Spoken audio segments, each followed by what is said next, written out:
Okay, this is resting voltage. This is hooked up to the truck, to the battery up front, and got 4 batteries in the back, and this is hooked up directly to the batteries in the back. So what I did was ran the ground through the current sensor up under the hood. I sent you a picture of that, and this is what the resting voltage is. I also adjusted my idle to 1,000 in park only using HP tuners. Also with HP tuners you can also change the duty cycle of your alternators, and I'll see if I can do a tutorial on that later on today. We got a little meet to go to today. I got some audio bomb crap thing here hidden. But anyway, so start it up.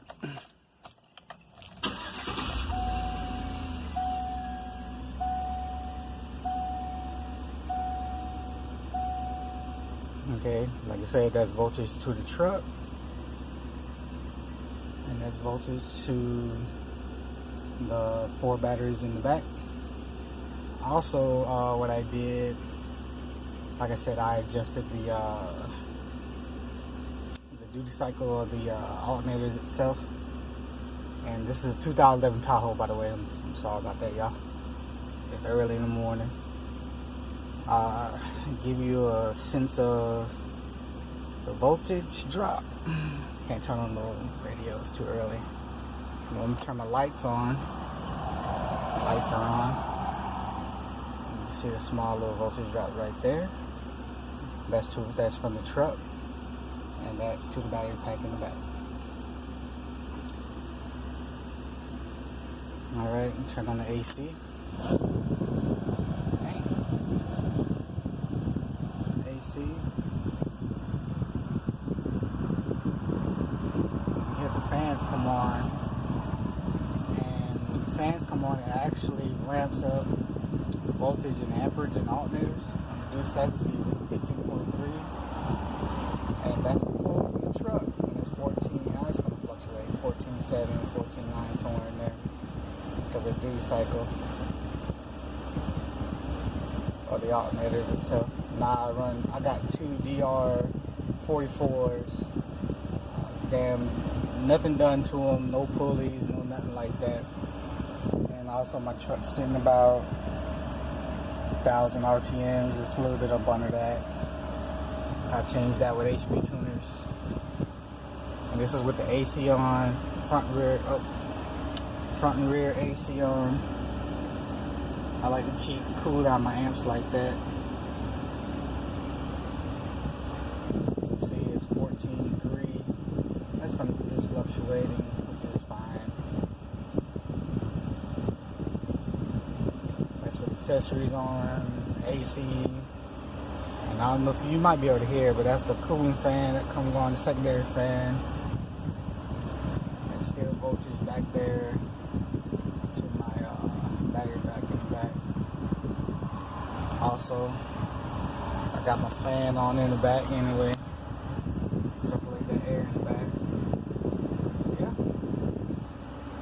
That's the voltage. So you guys, you always want to run, especially the GM Chevrolet, you always want to run that your grounds through the Hall effect sensor and the current sensor.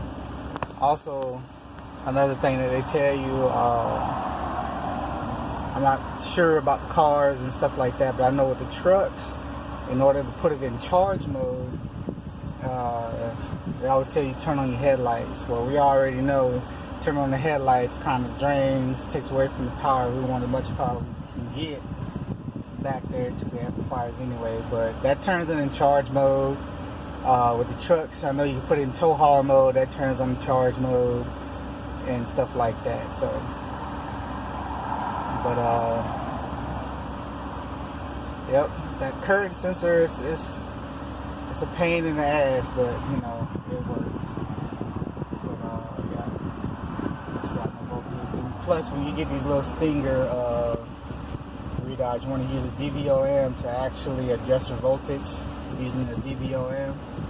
And the best way to adjust your voltage with that using a voltmeter is resting voltage. Let your truck sit, let it rest until you get, okay, the fan's just cut off and the AC still on. You see how the voltage kicks back up. And that's resting voltage. Well, that's not it. The truck's still running. I know I need to put some gas in here. The truck's still running. That's 14.8. 15.1 with the AC on. AC on, and the rear AC and all that other stuff. Now, normally when you turn off your accessories, okay, the lights are off. I'm gonna turn off the AC. AC is off. Now, since I turned off the AC and everything, you see it jumped back up to 15 volts. And the vehicle, the truck is already it's already warm. It's at running temperature. I don't know if you guys can see that. But yeah. And that's the voltmeter, stock voltmeter on the truck. Yellow, blue, whatever. But yeah, it roughly stays around 15 volts going to the truck. And 15.1 back there on the batteries, because the batteries they don't see the truck. And I got 4 runs of 0 welding wire coming from both of my alternators. I got 2 alternators, and that's from the DD amps back there. Of course, it's going to read a little bit higher. It's a little bit faster switching and stuff like that. That's at the batteries, that's at the amplifier, and that's the front of the truck. So anyway, like I was saying, run everything through that current sensor. I sent you a picture. You can run your 0 gauge through there. Of course, you can't do it with like Big Bruh said, you can't do it with the connector on there. Just run the gauge, run your wire through there. And I also ran an extra ground through there. I actually found my headlight wire, and I ran a ground through that as well. And then I ran an additional, I believe it's 6 gauge wire. I also ran through there, and I grounded that to the battery up front as well. You know, because any excessive current, or not excessive current, but any current that sensor goes through, that sensor, it's automatically going to tell the ECU/BCM to actually crank up the duty cycle in your alternators. And like I said, it goes for GM vehicles. I'm not sure about Dodge or anything else like that. But yeah, so it's 15 volts. 15 volts. That's from the truck. That's for the amplifiers and the batteries in the back. And yep, that's it. Alright. Keep basing, y'all.